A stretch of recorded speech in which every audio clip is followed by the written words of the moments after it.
Hi friends, welcome to Dream Next channel.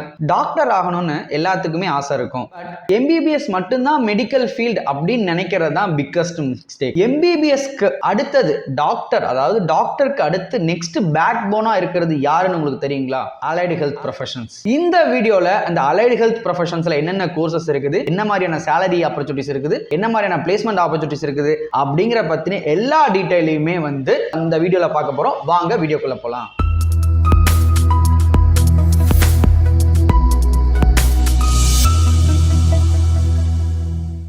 First நீங்க எந்த department பார்க்க போறோம் அப்படின்னு பாத்தீங்கன்னா மெடிக்கல் லெபார்டரி டெக்னாலஜி. இந்த மெடிக்கல் லெபார்டரி டெக்னாலஜிஸ்ல பாத்தீங்க அப்படின்னா டாக்டர்ஸ் என்ன மாதிரியான நீங்க இஷ்யூஸ்னு போனாலும் சரி, நார்மல் ஒரு சளி காய்ச்சல்னு போனா கூட பாத்தீங்கன்னா நீங்க ஒரு லேப்ல போய் ஒரு டெஸ்ட் எடுத்துட்டு வாங்க அப்படின்னு தான் சொல்ல போறாங்க. 70% ஆஃப் த டாக்டர்ஸ் அந்த என்ன இஷ்யூ அப்படின்னு கண்டுபிடிக்கிறது இப்ப லேப் ரிப்போர்ட்டை வச்சுதான் கண்டுபிடிச்சிட்டு இருக்காங்க. ஸோ நீங்களே ஹாஸ்பிட்டல்ஸ் போயிருப்பீங்க, என்ன ஒரு சின்ன தலைவலி காய்ச்சல் அப்படினாலுமே நம்ம ஒரு பிளட் டெஸ்ட் எடுத்து பார்த்துடலாம். ஸோ அப்படின்னு எல்லாருமே இப்ப டெஸ்ட்டை தான் ஃபோக்கஸ் பண்றாங்க.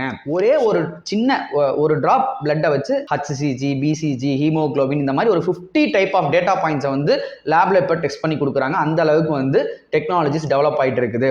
அதே மாதிரி ஒரு கேன்சரா இருக்கட்டும், டயபெட்டிஸா இருக்கட்டும், இன்ஃபெக்ஷன்ஸ் எதா இருந்தாலுமே இப்ப லேப்ல தான் டெஸ்ட் பண்ணிட்டு இருக்காங்க. ஸோ இந்த கோர்ஸ்க்கான டிமாண்ட் அதிகமா இருக்குது. ஸோ இந்த மெடிக்கல் டிபார்ட்மெண்ட் எந்த அளவுக்கு மெடிக்கல் லேப் டெக்னாலஜிஸ் எந்த அளவுக்கு இம்பார்ட்டன்ட் பார்த்தீங்கன்னா, ஒரு சின்ன மிஸ்டேக் லேப்ல நடந்தா கூட அது ட்ரீட்மெண்ட்டே கம்ப்ளீட்டா ராங்கா கொண்டு போயிடும். அந்த அளவுக்கு பவர்ஃபுல்லான ஜாப் இந்த மெடிக்கல் லெபார்டரி டெக்னீஷியன். அது போக இதுல பாத்தீங்க அப்படின்னா எக்கச்சக்கமான ஜாப் ஆப்பர்ச்சுனிட்டிஸ் இருக்குது. ஹாஸ்பிட்டல்ல ஒரே ஒரு லெபார்டரிஸ் தான் இருக்குமானா அப்படி கிடையாது, எக்கச்சக்கமான லெபார்டரிஸ் இருக்குது. அது மாதிரி இன்னைக்கு ஹாஸ்பிட்டல்ஸோட எண்ணிக்கை அதிகமாகிட்டே இருக்குது. ஒவ்வொரு ஹாஸ்பிட்டல்லையுமே மல்டிபிள் லேப் செட்டப்ஸ் இருக்குது. இதுல அவங்களுக்கு high level of job openings இருக்குது.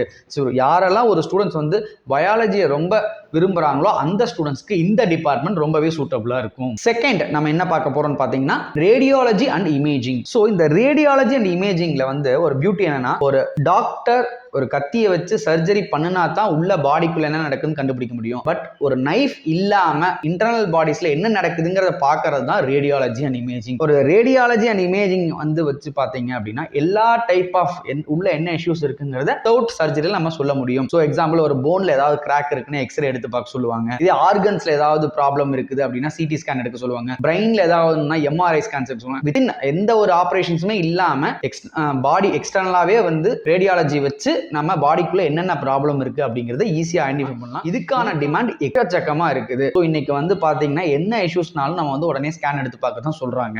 எல்லாருமே டாக்டர்ஸ் நீங்க போனாலுமே என்னன்னா ஜஸ்ட் நீங்க கொடுக்குற இமேஜ் எக்ஸ்ரேவா இருக்கட்டும், எம்ஆர்ஐ ஸ்கேனா இருக்கட்டும், எல்லாத்தையும் ரிப்போர்ட்டை ரீட் பண்ணுவாங்க. பட் அந்த ரிப்போர்ட்டை ஜென்ரேட் பண்றது யாருன்னு பாத்தீங்கன்னா ரேடியாலஜிஸ்ட் தான் ஜென்ரேட் பண்ணுவாங்க. ஸோ அவங்களுக்கு பாத்தீங்க அப்படின்னா இந்த மெஷினோட எக்ஸ்பென்சஸும் மெஷின் பாத்தீங்கன்னா ரொம்ப காஸ்ட்லியான மெஷின்ஸ், அதுல எக்ஸ்பென்சஸும் அதிகம். அதை ஹேண்டில் பண்றதுக்கான ஸ்பெஷலிஸ்ட் இப்ப ஹை லெவல் டிமாண்ட்ஸ்ல இருக்குது. ஸோ இந்த கோர்ஸ் உங்களுக்கு ரொம்பவே ஆப்டா இருக்கும். இன்னொன்னு இதுல சேலரி லெவலும் ரொம்ப ஹையா தான் இருக்குது. யாரெல்லாம் ஒரு டெக்னாலஜியை லவ் பண்றாங்களோ, அதாவது ஒரு டெக்னாலஜி ரொம்ப பிடிக்கும் எனக்கு அப்படின்னு சொன்னீங்கன்னா, மெடிக்கல் ஃபீல்ட்ல எனக்கு ஒரு டெக்னாலஜில இருக்கணும்னா நீங்க ரேடியாலஜிஸ் எடுத்து படிக்கலாம். இது உங்களுக்கு பெர்ஃபெக்ட்டா சூட் ஆகும். தேர்ட் ஒன் பாத்தீங்கன்னா கார்டியாக் டெக்னாலஜிஸ். இந்த கார்டியாக் டெக்னாலஜிஸ் அப்படிங்கிறது பாத்தீங்கன்னா கம்ப்ளீட்டா ஹார்ட் ஓரியன்டட். அதாவது ஹார்ட் ஒரு 2 நிமிஷம் டிலேவா துடிக்குது அப்படின்னாலே நம்மளோட லைஃபே ஹோல் லெவல்ல ரிஸ்க் ஆயிரும். ஒரு ஹார்ட் நின்றுச்சுன்னா ஒரு 3 நிமிஷத்துல நம்ம ஒரு டெசிஷன் எடுக்கலைன்னா அவங்க லைஃபே ரிஸ்க்ல போய் முடிஞ்சிடும். அந்த அளவுக்கு ரொம்ப சென்சிட்டிவான டிபார்ட்மெண்ட் இந்த கார்டியாக் டிபார்ட்மெண்ட். இந்த கார்டியாக் டிபார்ட்மெண்ட் பாத்தீங்க அப்படின்னா அவங்க கண்டினியூஸா பாத்தீங்கன்னா இசிஜி ஓட ஸ்பைக்ஸை மானிட்டர் பண்றதா இருக்கட்டும், ஆர்எல்ஸ் இந்த கேத் லேப்ஸ்ல அவங்க கண்டினியூஸா மானிட்டரிங்ல இருக்கிறதா இருக்கட்டும், எல்லாமே இந்த கார்டியாக் டெக்னாலஜி படிச்சவங்க தான் சர்ஜன் கூட இருப்பாங்க. இப்போ இந்த கார்டியாக்ல பாத்தீங்கன்னா கார்டியாக் கேத்தரைசேஷன் லெபார்டரின்னு சொல்லுவாங்க. இந்த இடத்துல தான் பாத்தீங்கன்னா ஹார்ட்ல ஏதாவது இஷ்யூஸ்னா டயக்னைஸ் பண்றதா இருக்கட்டும், வெஸ்குலரோட கண்டிஷன்ஸை பார்க்கறதா இருக்கட்டும், அவங்களுக்கு ஆஞ்சியோபிளாஸ்டி பண்ணலாமா ஆர் ஸ்டண்டிங் பண்ணலாமா அப்படிங்கிற எல்லா டிசிஷன்ஸுமே இந்த கேத் லேப்ல தான் அவங்க டிஃபைன் பண்ணுவாங்க. ஸோ ஒரு டாக்டர்ஸ்க்கு நெக்ஸ்ட் லெவல்ல இவங்க தான் இருந்து அவங்களுக்கு சப்போர்ட்டிவா இருக்க போறாங்க. இந்த டிபார்ட்மெண்ட்ல ஒரு முக்கியமான விஷயம்னா அவங்க வந்து காம்னஸாக இருக்கணும். அப்போ தான் வந்து ஒரு லைஃபை சேவ் பண்ண முடியும். ஸோ யாரெல்லாம் வந்து பேஷன்ஸாக காமாக இருக்காங்களோ, பயம் இல்லாமல் இருக்காங்களோ, அவங்களுக்கு இந்த ஃபீல்டு ரொம்ப எக்ஸலண்ட்டாக இருக்கும். இதுக்கான டிமாண்ட் ஏன்னா இன்னைக்கு வந்து ஹார்ட் டிசீஸஸ் ரொம்ப அதிகமாகிட்டு இருக்கு. டியூ டு வந்து பேட் ஃபுட் ஹேபிட்ஸ்னால lot of heart related problems வந்துட்டு இருக்குது. ஈவன் தோ கிட்ஸுக்கு கூட வந்துட்டு இருக்குது. ஸோ நீங்க இந்த ஸ்டடிஸ் எடுத்து படிச்சாலும் உங்களுக்கு ஹை லெவல் டிமாண்ட் இருக்க தான் போகுது. ஃபோர்த் ஒன் பார்த்தீங்கன்னா அனஸ்தீசியா அண்ட் ரெஸ்பிரேட்டரி. ஸோ இந்த அனஸ்தீசியா அண்ட் ரெஸ்பிரேட்டரி ரெண்டுமே காமன் தான். சில காலேஜில் அனஸ்தீசியா மட்டும் வச்சிருப்பாங்க, சில இடத்துல பிஎஸ்சி ரெஸ்பிரேட்டரி வச்சிருப்பாங்க. ஸோ நீங்க ரெண்டையுமே வந்து கன்ஃபியூஸ் பண்ணிக்க வேண்டாம். இது ரெண்டுமே வந்து மோர் ஓவர் காமன் தான். பேஷண்ட்ஸ் வந்து சர்ஜரிக்கு போறாங்க அப்படின்னா எல்லாருக்குமே ஒரு பயம் இருக்கும். ஐயோ நம்மளை வந்து கத்தி வச்சு கிளிக்க போறாங்க, ஏதாவது இது பண்ண போறாங்க அப்படின்னு. ஸோ அந்த மாதிரி எந்த ஒரு பயமும் பேஷண்ட்ஸ்க்கு வராம பாத்துக்கிறது இந்த அனஸ்தீசியா பேஷண்ட்ஸோட வேலை. அதாவது இந்த அனஸ்தீசியா ஸ்லீப்பிங் சொல்லுவாங்க. ஒரு சர்ஜரிக்கு முன்னாடி ஒரு 3 hours 4 hours அவங்க மயக்கத்தில் இருக்கிற மாதிரி பண்றது. அந்த பேஷண்ட்ஸ்க்கு கரெக்டான லெவல்ல அனஸ்தீசியாலாம் கொடுக்கணும். ஸோ அந்த மெர்சல் படம் பார்த்துருப்பீங்க. அந்த அனஸ்தீசியா லெவல் அதிகமான என்ன ஆகும், கம்மியான என்ன ஆகும்னு சொல்லிட்டு அந்த மாதிரி ப்ராப்பரான லெவல்ல கொடுக்கணும். அதை எல்லாத்தையும் பத்தி படிக்கிறது தான் வந்து இந்த அனஸ்தீசியா அண்ட் ரெஸ்பிரேட்டரி. ஸோ இதுல என்னன்னா நீங்க வந்து அனஸ்தீசியா ஸ்லீப்பிங் கொடுக்கறது மட்டும் இல்லாம இன்கேஸ் அவங்க மூச்சு விடுறதுக்கு ஏதாவது ப்ராப்ளம்னா அந்த வென்டிலேட்டர் செட் பண்றதும் இவங்களோட பொறுப்பு தான். ஸோ இதுக்கும் வந்து பாத்தீங்கன்னா ஐசியூ யூனிட் எல்லா ஹாஸ்பிட்டல்லையுமே ஐசியூ வந்து இருக்க போது 24/7 ஆபரேஷன்ஸ் எல்லாமே ரன் ஆகிட்டே தான் இருக்கும். அந்த ஐசியூ யூனிட்ல வந்து எக்கச்சக்கமான டிமாண்ட் வந்து இந்த அனஸ்தீசியா அண்ட் ரெஸ்பிரேட்டரி படிக்கிற ஸ்டூடெண்ட்ஸ்க்கு இருக்குது. ஃபிஃப்த் ஒன் பாத்தீங்க அப்படின்னா ஆப்ரேஷன் தியேட்டர் டெக்னாலஜி. ஸோ இந்த ஆப்ரேஷன் தியேட்டர் டெக்னாலஜி ஓடி டெக்னாலஜின்னு இருக்கும் நிறைய பக்கம். பிஎஸ்சி ஓடி டெக்னாலஜின்னு சொல்லுவாங்க. அந்த ஓடி டெக்னாலஜி படிக்கிறவங்க என்ன பண்ணுவாங்க அப்படின்னா they will assist with surgeon, surgery பண்றவங்க கூடயும் அண்ட் அனஸ்தீசியாலஜிஸ்ட், அந்த அனஸ்தீசியா பண்றாங்கல்ல அவங்களுக்கும். இவங்களோட ரோல் என்னன்னு பாத்தீங்கன்னா before the surgery after the surgery அந்த பேஷண்ட்ஸை மானிட்டர் பண்றது. இன்னொன்னு கம்ப்ளீட்டா ரூம்ஸ், அந்த ஆப்ரேஷன் தியேட்டர் ரூமை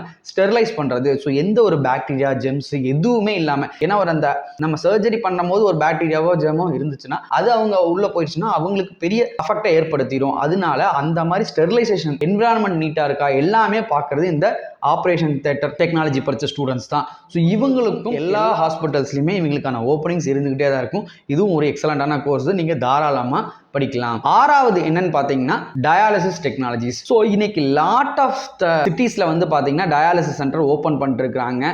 என்னன்னு பாத்தீங்கன்னா lot of kidney problems, kidney related problems இருக்க பேஷண்ட்ஸ் வந்து அதிகமாயிட்டு இருக்காங்க. இதை வந்து ஒரு சர்வேவே சொல்றாங்க.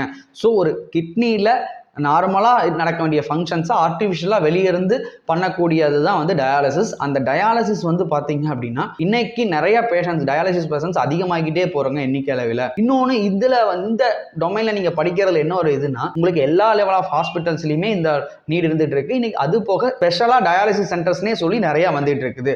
ஒரு பேஷண்ட்ஸ் வராங்க டயாலிசிஸ் பேஷண்ட்னா அவங்க வந்து ஒரு நார்மல் ஒரு ஃபீவர் கோல்டு அந்த மாதிரி இல்லாமல் அவங்க வீக்லி 2 or 3 times கண்டிப்பாக டயாலிசிஸ்க்கு வந்தே தான் ஆகணும். பேஷண்ட்ஸோட ரொட்டீன்ஸ் வந்து அதிகமா இருக்கும். அதனால ஹாஸ்பிட்டல்ஸ்ல வந்து நீடு, அந்த டயாலிசிஸ் டெக்னாலஜி படிச்ச ஸ்டூடெண்ட்ஸோட நீடும் அதிகமாவே இருந்துட்டு இருக்கு. இதுல இன்னும் சொல்ல போனா அவங்க கண்டினியூஸா ஒரு பர்சனல் பாண்டுமே ஏற்படும். ஸோ இதுல வந்து என்னன்னா ஒரு செல்ஃப் சாட்டிஸ்ஃபேக்ஷனும் இருக்கும், சேம் டைம் உங்களுக்கு ஹை டிமாண்ட் சேலரியும் உங்களுக்கு இதுல கிடைக்கும். ஸோ இந்த கோர்ஸையும் எடுத்து நீங்க தாராளமா படிக்கலாம். லாஸ்ட் ஒன் 7th என்னன்னு பாத்தீங்க அப்படின்னா பிசியோதெரபி ஆர் நியூரோ டெக்னாலஜி. அதாவது பிசியோதெரபி படிக்கலாம், நியூராலஜி படிக்கலாம். பிசியோதெரபிஸ் இன்னைக்கு வந்து பாத்தீங்கன்னா எல்லாத்துக்குமே பிசியோதெரபி, நீங்க ஆர்த்தோ ஹாஸ்பிட்டலா இருக்கட்டும், ஸ்போர்ட்ஸ் கிளப்பா இருக்கட்டும், ஜிம்மா இருக்கட்டும், எல்லா இடத்துலயும் பிசியோ தேவைப்படுறாங்க. ஏன்னா இன்னைக்கு 2 வயசு குழந்தைங்கள்ல இருந்து எல்லாத்தையும் கொண்டு போய் கேம்ஸ்ல வந்து பேரண்ட்ஸ் இன்வால்வ் பண்றாங்க. அந்த அளவுக்கு ஸ்டூடெண்ட்ஸும் வந்து கேம்ஸ்ல இதா இருக்காங்க. ஸ்டூடெண்ட் அதாவது கேம்ஸ்ல இருக்க மோஸ்ட் ஆஃப் இது வந்து பேசிக்காவே ஒரு சின்ன இஷ்யூ, அதாவது மசில் கிராம்ப்லாம் இருக்கும். இதுக்கு எல்லாத்துக்குமே வந்து பிசியோதெரபிஸ்ட் தேவைப்படுறாங்க. பிசியோதெரபிஸ்ட் வந்து பாத்தீங்க அப்படின்னா எக்ஸசைஸ் மூலியமா மேனுவலாவே வந்து என்ன ஏதாவது இஷ்யூஸ் இருந்துச்சுன்னா அதை சரி பண்ணுவாங்க. நியூராலஜி என்ன ஒரு டிஃபரன்ஸ் சொன்னா பிரைன் செல்ஸ்னாலயோ ஆர்எல்ஸ் நர்வ்ஸ் இதனால வந்து உங்க நார்மல் ஃபங்க்ஷன் மூவ்மெண்ட்ல ஏதாவது ப்ராப்ளம் நடந்துச்சுன்னா அதான் சரி பண்றது வந்து நியூராலஜி. நியூரான் ஓரியன்டலா வர ப்ராப்ளம்ஸ் பிசிக்கல் ஆக்டிவிட்டிஸ் மூலமா சரி பண்றது அவங்க நியூராலஜி. கிட்டத்தட்ட வந்து பிசியோதெரபியும் நியூராலஜியும் வந்து கிட்டத்தட்ட சேம் தான். ஸோ இதையும் நீங்க தாராளமா எடுத்து படிக்கலாம். இன்னொன்று பிசியோதெரபிஸ்ட் வந்து நீங்க ஒரு பிராக்டிஸ் பண்ணிட்டீங்க, நல்லா இருக்கீங்க அப்படின்னா நீங்க ஓனா கூட வந்து உங்களோட own start up pharma start பண்ணிக்கலாம். நீங்களே ஒரு ஆண்டர்பிரனர் ஆகிக்கலாம். பிளஸ் ஹெல்த் கேர் செக்டர்லயே நீங்க ஒர்க் பண்ணிக்கலாம். ஸோ இது எல்லா அலைடு ஹெல்த் கோர்சஸுமே டிபார்ட்மெண்ட்டுமே வந்து நீங்க தாராளமா உங்களுக்கு பிடிச்சதை எடுத்து படிக்கலாம். நீங்க இந்த 7 கோர்சஸ்ல இன்னும் நிறைய கோர்சஸ் இருக்குது. பட் இது இந்த 7 வந்து மேஜர் காலேஜஸ்ல இந்த 7 கோர்சஸ் இருக்குது. உங்களுக்கு அதுலயும் வேற ஏதாவது டவுட்ஸ் இருந்துச்சுன்னா நீங்க தாராளமா என்ன ரீச் அவுட் பண்ணலாம். இன்னொரு முக்கியமான விஷயம் வந்து பாத்தீங்க அப்படின்னா இந்த மருத்துவ துணை படிப்புகள் சொல்லக்கூடிய அலைடு ஹெல்த் கோர்சஸுக்குமே நீட் எக்ஸாம் மேண்டரி அப்படின்னு சொல்லிட்டு இந்த 2026-27 அட்மிஷன்ல இருந்து மேண்டரின்னு சொல்லி கொண்டு வந்திருக்காங்க. ஸோ அதுக்கு எதிராக வந்து எல்லாருமே வந்து ரெக்வஸ்ட் பண்ணிருக்காங்க அலைடு ஹெல்த் கோர்சஸ்க்கு வேண்டாம் அப்படின்னு சொல்லிட்டு. ஈவன் தான் நம்ம சிஎம் கூட பாத்தீங்க அப்படின்னா லெட்டர் எழுதியிருக்காரு நேத்து. லாஸ்ட் இயரும் இதே இஷ்யூஸ் இருந்துச்சு, நீட் வந்து மேண்டரி கொண்டு வர போறோம்னு சொல்லிட்டு. பட் அதுக்கப்புறம் வந்து அதுக்கு வந்து ஃப்ரீ கொடுத்துருந்தாங்க. இந்த இயர் எப்படின்னு தெரியல. பட் ஸ்டில் நவ் இப்போ வரைக்கும் நீட் வந்து தேவை அப்படின்னு சொல்லியிருக்காங்க. ஸோ இந்த அலைடு ஹெல்த் கோர்சஸ் படிக்கணும்னு நினைக்கிறவங்க கண்டிப்பா நீங்க நீட்டுக்கு வந்து அப்ளை பண்ணி வச்சிருங்க. ஜஸ்ட் நீங்க பாஸ் ஆயிருந்தா போதும். பிகாஸ் வந்து இன்கேஸ் இதை வந்து ஃப்ரீ பண்ணாம மேண்டரி தான் சொல்லிட்டாங்கன்னா கடைசியில் நீங்க படிக்க முடியாம போயிடும். ஸோ நீங்க நீட் அப்ளை பண்ணி வச்சிருங்க. ஃபர்தரா வேற ஏதாவது டவுட் இருந்தாலும் நீங்க தாராளமா ரீச் பண்ணலாம். இந்த வீடியோ பிடிச்சிருந்தா உங்க ஃப்ரெண்ட்ஸ் அண்ட் ரிலேட்டிவ் ஷேர் பண்ணுங்க. Thank you so much.